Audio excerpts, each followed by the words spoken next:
মানে মরার পরেই। কে ভালোবাসে আমাদেরকে? আল্লাহ ছাড়া আসলে ভালোটা বাসেই বাকে। আমাদেরকে সবচেয়ে ভালোবাসেন আমাদের রব আল্লাহ। সত্যিকারের ভালোবাসার ডেফিনেশনটা হচ্ছে যে আপনি নিঃস্বার্থভাবে কাউকে ভালোবাসেন। আমাদের আশপাশে যারা আছে, যারা হালাল, ইভেন হালাল, আমার মা, আমার বোন, আমার বাবা, আমার স্ত্রী, আমার ছেলে, আমার মেয়ে, এদেরও যদি কখনো স্বার্থে আঘাত পড়ে, দেখবেন সেও আপনার পাশ থেকে সরে যাচ্ছে।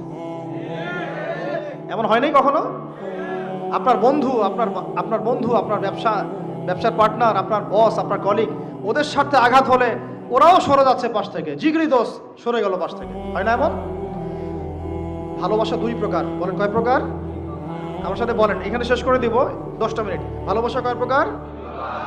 একটা হচ্ছে নিঃস্বার্থ ভালোবাসা। কি স্বার্থ? কোনো স্বার্থ নাই, নিঃস্বার্থভাবে ভালোবাসা।